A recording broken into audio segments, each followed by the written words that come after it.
Which of these two images is correctly exposed? Okay, this one's kind of a gimme. It's obviously this one on the right here. But what if I add in this image? These all have the same composition, but one of them stands out. This third one has greater sharpness throughout the frame and has a more pleasing blur to the movement of the vehicles. These three images demonstrate the difference between an incorrect, a correct, and a creatively correct exposure. And in this video, I'm going to be diving into everything you need to know about exposure as simply as I possibly can so that you can gain mastery over your camera. But to do that, we're going to need to get out of the studio and go find some dynamic scenes.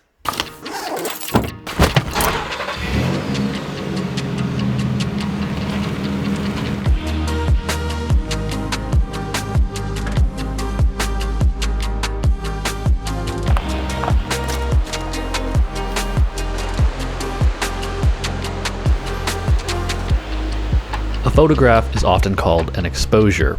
People sometimes use this term when talking about the finished image, but to a photographer, the word has a deeper meaning. Within the photographic context, the term exposure refers to the amount of light that passes through your lens and your camera shutter, ultimately registering on a photosensitive medium. There are three mechanisms at play when exposing an image: aperture, shutter speed, and ISO. Aperture is most simply defined as the size of your lens's entrance pupil. The more dilated the pupil, the more light enters. After passing through your lens, the light then meets the shutter of your camera. In its resting state, the shutter remains closed, but when you press the shutter button, it opens and allows light to pass through for a brief period of time before closing again. The duration of time the shutter remains open is called shutter speed. After passing through the aperture and the shutter, the light reaches the last factor, ISO. ISO refers to the photosensitivity of medium to a light. When talking about film, the ISO rating or box speed is included in the name: Color Plus 200, Portrait 800, Velvia 50, etc. The higher the number, the more sensitive a film is to light. The same principle applies to digital cameras, but they have the advantage of being able to change their ISO at any time. We'll explore the nuances of these three mechanisms in a moment, but for now, all you need to know is that these three factors are at play in every single image you take, whether you are aware of it or not. So for demonstration's sake, I'm going to be shooting on digital today, and I have a frame composed here that I think is going to demonstrate how each of these mechanisms function. So let's pretend for a moment that I know nothing about photography, and I just put my camera in auto and captured this image. At first glance, it looks pretty decent. The highlights and the shadows seem to be sitting in the appropriate places. But let's look at the settings here. So here we can see that the aperture for this image was f4.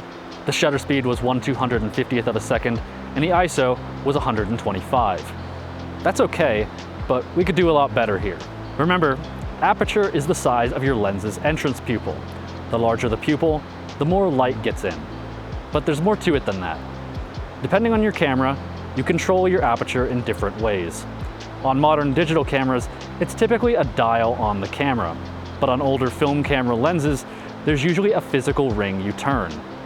Under the right conditions, when you adjust the aperture, you can actually see the blades of the pupil diaphragm opening and closing. The aperture can seem intimidating at first, with values like f1.4 or f22. What does that actually mean? Now, this is not necessary information by any means, but if we want to get technical for a minute, an aperture value, commonly referred to as f-stop, is an equation. F refers to the focal length of your lens, like 50 millimeters, 35 millimeters. The slash means divided by, and then the number indicates the stop in use. Basically what this means is that an f-stop is a ratio that refers to the size of the entrance pupil. For example, if we have a 50 millimeter lens and we're shooting at f2.8, then the size of the pupil is 17.85 millimeters. Now, if we had that same 50 millimeter lens, but we were shooting at f22, then the size of the pupil is 2.27 millimeters. Significantly smaller, right? So which of these is going to let in more light? f2.8 or f22? Obviously, f2.8, because the size of the entrance pupil is larger. So the smaller the f number, the more light passes through the lens. The larger the f number, the less light passes through the lens. The smaller the f number actually means the larger the entrance pupil, more light gets through. The larger the f number means the smaller the entrance pupil, the less light gets in. So just remember that it's reversed. But the aperture actually has another effect as well. It determines the range of things that will be in focus in your image. Have you ever wondered how a portrait photographer seems to get razor thin focus on their subject and milky out of focus backgrounds? Or how a landscape photographer seems to get everything in focus? This is how. They bend aperture to their will. In short, the larger the aperture, which we know means the smaller the f number, the more shallow the depth of field. The smaller the aperture, which we know means the larger f number, the greater things will be in focus. So think of it like this: smaller number, shallow depth of field. Bigger number, greater depth of field. So coming back to our image, we can see the image here was shot at f4, which is neither wide open nor greatly stopped down. The focus is clearly set on this area, but all the other parts of the frame are just a little bit out of focus. Since this is a landscape, I want to make sure there's clarity and sharpness throughout the scene. So to introduce that extra sharpness, all we need to do is close down our aperture. f8 to f11 are typically good f-stops for shooting landscape imagery. They close the aperture down just enough to sharpen the foreground and the background without stopping down so far that the depth of field starts to encompass the front of the lens, bringing all the dust on your lens into focus as well. All right, so now I'm going to change the camera over to manual, but I'm going to put the same settings in that we had before, which is 1/250th of a second at f4, ISO 125. But now I'm going to increase our aperture to f11. And if we go ahead and take that photo now, well, we can see that there's something terribly wrong here. We've successfully increased our depth of field, but now the image is dark. So when we first shot this image in auto, the camera just chose some settings that would indicate a correct exposure. It wasn't concerned with depth of field or anything like that, and it did fine. But when we changed the aperture from f4 to f11, we took away a bunch of light, but we didn't add any back with the other two mechanisms at play here. And so now we can begin to see the interconnected nature of all of these things. These three factors together, their interconnected nature is often referred to as the exposure triangle, because when changing one of them, if you want to maintain that exposure, you have to make up for it with one or both of the other two factors at play here. Okay, so our image is dark now. How do we know how much to compensate for? How do we know how much to light to add to make up for the light that we just took away? Now, the easy answer to this is, well, you just look through your EVF or your viewfinder and then you just change one of the settings until it indicates the correct exposure again. And that's not wrong, but let me explain this a little bit more elegantly. And to do that, we're gonna have to discuss stops. A stop is a relative measurement of light that functions in doubles and halves. If you double the amount of light that enters your camera, then you've increased your exposure by one stop. And if you cut that amount of light in half, you've decreased it by one stop. For example, if you're shooting an image with a shutter speed of 1/60th of a second and you increase your shutter speed to 1/125th of a second, you've decreased the amount of light entering your camera by half, and as such, you've decreased your exposure one stop. Conversely, if you also started at 1/60th of a second, but then you slowed your shutter speed to 1/30th of a second, you would have essentially doubled the amount of time your shutter was open, letting in twice the amount of light, and you would have increased your exposure one stop. The same rule applies here for ISO. Color Plus 200 is one stop less sensitive to light than Portra 400, but Color Plus 200 is one stop more sensitive than Ektar 100. With aperture, you might have guessed that, yes, this is slightly more complicated, because as you now know, the f number refers to the proportionate size of the lens's entrance pupil to its focal length. Don't worry about that. Just know that on film camera lenses, your f-stops are already laid out in full stops, and on digital cameras, one tick of the aperture dial is typically a third of a stop. If you're feeling ambitious and you want to study these full stops as you see them on the screen now, they, as long with all of the core concepts and things that we discuss in this video, will be included in a free cheat sheet downloadable in the description. I'll remind you about it again at the end of the video if you're curious. All right, so back to our image. So since we closed our aperture down 3 stops, we need to make up that exposure from somewhere else, either our ISO or our shutter speed. So why don't we just take it from the ISO? So we would have to do an increase of 3 stops. We know that ISO, the higher the number, the greater the sensitivity. So if we're at 125, we could go up to roughly 200, and then that would be a 1-stop increase. To 400 would be another stop, and then to 800 would be the 3rd stop. and if we take the photo, and so now we've got our correct exposure back. But if we look closely at the image, something else has come into play here. So if we compare our original image at ISO 125 with the image that's shot at ISO 800, you'll see that there's more grain in the ISO 800 version. And that's a consequence of shooting at a higher ISO on both digital and analog cameras. The higher the ISO, the more grain. On digital cameras, the ISO is actually the gain, the electrical current that's run through the sensor. The more amplification, the more gain, the more noise. Now, though film cameras don't have this gain, the more sensitive that the film is, the more likely it is to have grain. Now, on digital cameras, digital noise is not particularly pleasing, so ideally what we would do is we would shoot at our base ISO. Our base ISO is usually the lowest ISO, and it is defined as the ISO at which the sensor is performing at its best. So on this camera, that's 125. So if we want to clean up the image as much as possible, we're going to have to go back down to 125. Which means that if we want to brighten our image back up, unless we can somehow make the sun 3 stops brighter, we're going to have to go to our shutter speed. So we're at 1/250th of a second. So if we're going to increase our exposure by 3 stops, then that means we have to lengthen that 3 times. So what's twice as long as 1/250th? 1/125th. And then again, 1/60th, and then once more, 1/30th of a second. So if we go down to 1/30th of a second and we take our photo, now we have an image with a base ISO where we want it, the aperture where we want it, and it's correctly exposed. However, we can now see that the shutter speed has altered the quality of the water. When we first shot this image at 1/250th of a second, the water appeared frozen in time. But in our new image, the water appears much streakier. The motion is more apparent. And that's because 1/250th of a second is quite fast relative to the speed of the water. It doesn't really have much time to move in that period.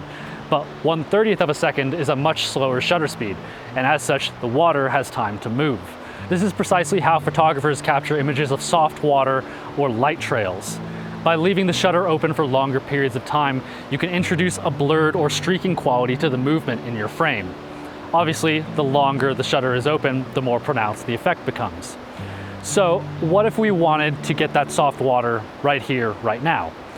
Well, if we want to keep our aperture right where it is, and we want to leave our ISO at its base for the cleanest possible image, then it appears that our hands are tied in terms of shutter speed. The only 2 other elements of the exposure triangle that we would be able to move in order to compensate for lengthening our shutter speed are already spoken for. Now this is where neutral density filters come in. Neutral density filters, or NDs, are filters that you put in front of your lens in order to decrease the amount of light that enters it. For demonstrations purposes, I'm going to be using a variable neutral density filter, which is basically 2 polarizing filters stacked on top of each other that, when rotated, allow you to decrease the amount of light that passes through. This particular model is the Freewell K2 system. So now that we have the VND on here, we can really dial in the shutter speed length that we want for our soft water. So let's play with a couple of different options. So I shot a variety of images from 1 second up to 10 seconds. So let's just examine the 2 on the outer edges, the 1 and the 10. They don't look too different, but the 10 is definitely softer. The 1 retains a little bit more of the definition, and I think for that reason, it's my preference. You might prefer the 10, and that's fine. That's what's beautiful about this. There are a seemingly endless combination of shutter speeds, apertures, and ISO settings that can be used to shoot the same image. The mastery is in how you choose. This is what's meant by the creatively correct exposure. It's easy to shoot a correct exposure, but it's the careful deliberation that sets the 2 apart. What film should I load in my camera given what I plan to shoot? How much depth of field do I want in this image? Is there motion I need to be aware of? And if so, how do I want that to register when I take the photo? As a photographer, these are the questions you should be asking yourself if you want to gain mastery over exposure. And now, armed with this information, you have all the tools to do so. So let's go find a few more examples, and I'll show you how to get your toes wet shooting manual without actually shooting manual.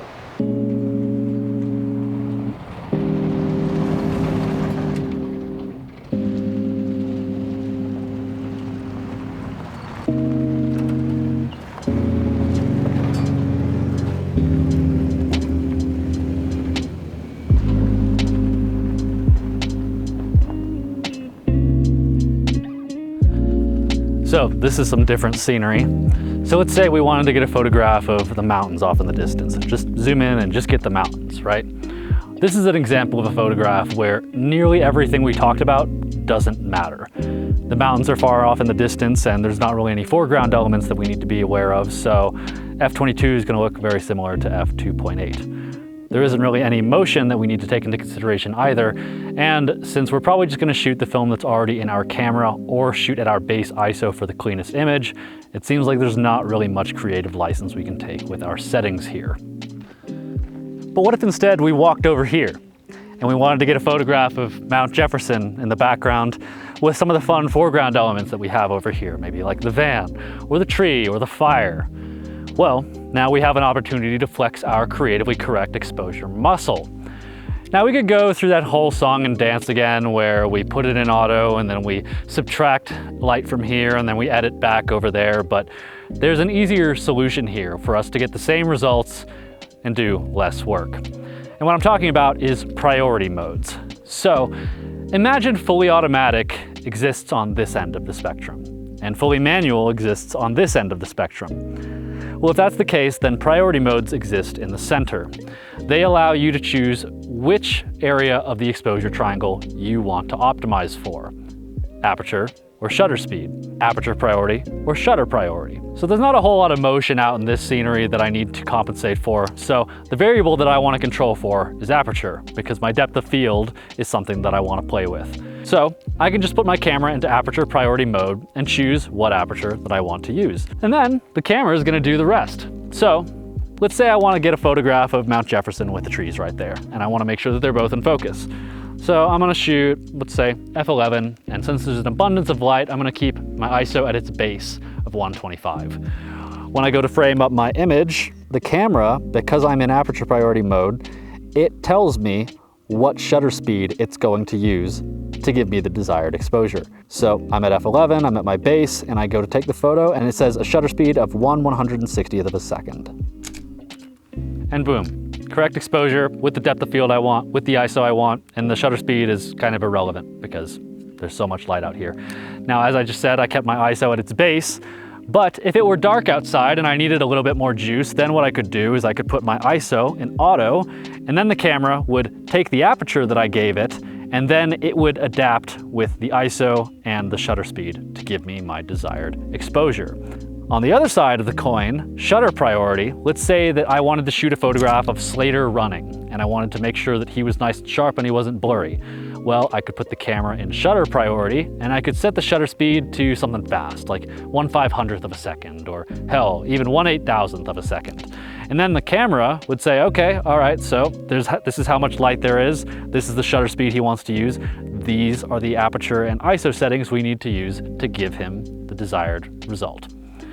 So the reason why aperture priority and shutter priority are such great tools is because in most scenarios where you're shooting, one of those two is going to be the dominant variable you want to control for. It's usually motion or it's depth of field.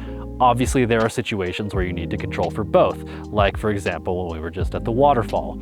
But the great thing about this is that you don't have to do it all the time, but it's a great learning tool because I can set my aperture or my shutter speed, and then I can view how the camera compensates because it's always going to tell me, all right, we're going to shoot this shutter speed for the aperture that you've chosen, or we're going to shoot this aperture for the shutter speed that you've chosen.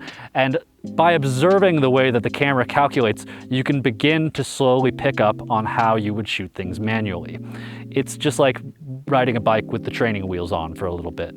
And it's fun because you get the same results with less work. So let's shoot a couple more images. All right, so here I want to get a photograph of these logs. I think I want to shoot this one at f4. Still in aperture priority, still at my base ISO, and the camera says it's going to use a shutter speed of 1/640th of a second. Now, if I wanted to see all of the scenery, all I got to do is stop down. Let's go back to 11, and it says it's going to shoot at 1/80th of a second. The options are limitless. It really just depends on what you're going for. I like the shallow depth of field in that one, and I think I'm going to shoot a few more like that.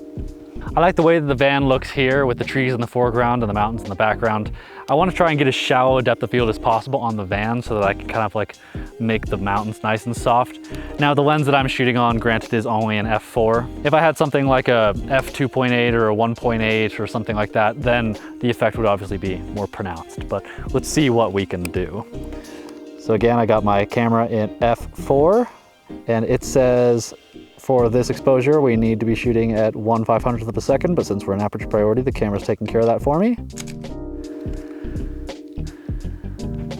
Same thing with this one. I'm gonna go for maximum shallow depth of field. Shutter speed says 1/500th of a second again. And just for comparison, let's go down to, let's say f8. Shoot the same photo again. And we can see the difference in the depth of field right there. All right, so I'm gonna try something here, and I don't know how well it's gonna work, but I'm gonna try and shoot one of those, you know, those super trendy photos where it's like a mountain in the background and it's the mountain's in focus, but then there's somebody standing in front of it and they're kind of blurry. I'm gonna see if I can do that. I don't really know if I have the right lens for this because, you know, I got the kit lens, but we're gonna try. And I'm gonna zoom in as much as possible. Depth of field gets compounded by how zoomed in you are and how much distance is in between the subject and the out of focus area. I'm putting the camera in manual focus. I'm doing self-timer of 10 seconds, and I'm gonna go stand in front of it and see if I'm out of focus. It would be a lot cooler if the light was better, if I had a shallower lens, and if I was, I don't know, maybe a more trendy looking person. Okay, now let's do this. We're gonna try this again, but we're gonna go to landscape. We're gonna zoom in all the way. We're gonna set our focus to the mountain, make sure our aperture is at its widest setting. Walk out in front again. That just looks like a blurry man. Oh, I got an idea. What if I turn around? Here we go. This way the sun will be on my face. Okay, that's better. Let's try one more time. I'm gonna be centered in the frame this time. Like right here. I'm no Instagram model, but you get the concept that I'm trying to convey here, right? By now, this should probably be getting kind of boring to you because it's that simple. I want all these trees in focus. So we'll go f11. It says shutter speed 1/100th of a second. We're going for license plate and firewood, and we want slightly out of focus firewood. So we're going f4, focus, 1/500th of a second. And just for fun, we'll get one zoomed out. This one is also gonna be f4, 1/500th of a second. We'll shoot one at f11 just for fun, 1/60th of a second. I'm back over here because Mount Jefferson kind of just looks like it's floating in the smoke. It's like an island. And we want all of it in focus. f11, shutter speed says 1/125th of a second. How about this? I want to isolate you guys from the background. So we're gonna go f4. Okay, so there's one more example I wanna run through with you guys. One more place we gotta go.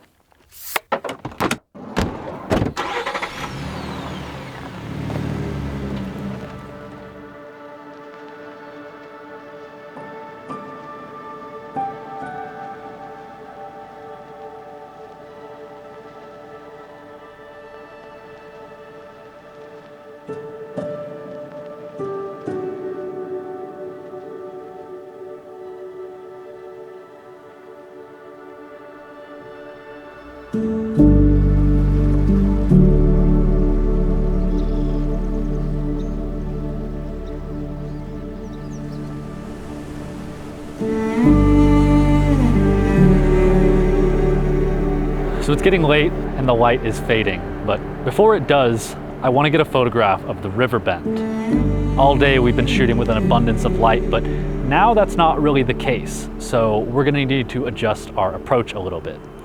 So since this is a landscape, I want to shoot with a smaller aperture to get that nice deep depth of field. So I'm in aperture priority right now. I have my aperture at f11 and I have my ISO at 125 to reduce the amount of noise as much as possible. And with these settings, the camera is saying that I need to shoot with a shutter speed of 3 seconds. So let's go ahead and see how that looks. And would you look at that? It's blurry. It's blurry because I'm shooting handheld with a shutter speed that's too slow. As a general rule, shutter speeds 1/60th of a second or faster are usually okay for shooting handheld, but 1/30th of a second and slower are likely to introduce motion blur. The likelihood of blurriness only increases as the shutter gets longer because, as we saw with the waterfall, the longer the shutter is open, the more time the camera has to capture motion. Now that can be the motion of things within the frame, or it can be the motion of the camera itself. So instead, what I'm gonna do is I'm gonna switch this into manual, and I'm gonna keep my aperture at f11. I'm gonna put my shutter speed at 1/60th of a second. That way, I'm still gonna be able to have the depth of field that I want, but I'm gonna be shooting fast enough to remain handheld. Now with these settings, the camera wants us to shoot with an ISO around 12,800. So 12,800 is pretty high, the image is pretty grainy, but the shutter speed is fast enough to be shooting handheld, and the depth of field is still there. But what if we were shooting film, right? Because with film, you can't just change your ISO on the fly mid-roll. So in this situation, we'd have a couple of options. Quit photography altogether, open our aperture to let light in, but compromise our depth of field, or put the camera on a tripod and change our shutter speed to match. I like photography and I like my depth of field right where it is, so I'm gonna go ahead and go with the tripod. So now that we're on a tripod, I can show you the photograph that I really want to get. So because the camera is now locked off, we can shoot as long of an exposure as we want without having to worry about camera shake. It's getting dark, the lights are coming out, and this is a great opportunity to shoot some light trails. So let's say I want to go for maximum light streakage. So normally the longest shutter speed you can shoot on a camera natively is 30 seconds. So let's set the camera to 30 seconds. And I'm gonna set my ISO to 125 to compensate for how long the shutter is gonna be open. And it looks like with that combination, the camera's saying that we're going to shoot at f11 for our aperture. So that works out quite nicely. So I don't have to bring the ISO up to compensate for that. So we're just gonna set our self timer to 2 seconds so that I can trigger this without actually introducing any motion blur to the camera when I hit the shutter button. And I'm just gonna make sure that we are in focus properly. And now all I have to do is wait for some cars, which should not take very long. And just like that, we have created a very intentional photograph. We've considered all elements of the exposure triangle and intentionally chose our settings to get the particular result we were looking for. Now sure, we could have shot this on auto and maybe it would have been fine, but it wouldn't have yielded the same result. And that is what is meant by the creatively correct exposure. Not only is our image correctly exposed, but you as the photographer exercised your creativity in deliberately choosing how you wanted to capture it. I will admit, aperture, shutter speed, and ISO are not the sexiest things about photography. It's way more exciting to over-edit your image or use AI to replace your sky, but these are the fundamentals. These are literally the foundations of photography. And so often they're overlooked, maybe because people think that they're too boring or too complicated, or perhaps because your camera is capable of making a decision for you. But as we saw, though your camera is capable of making a decision, it's not smart enough to make the best decision. It does not have creative problem-solving abilities, but you do. So use them. Combine technical understanding with creativity and you will never have to worry about finding your style. It will find you. Thank you so much for watching. I hope you found this video helpful. Until next time, peace.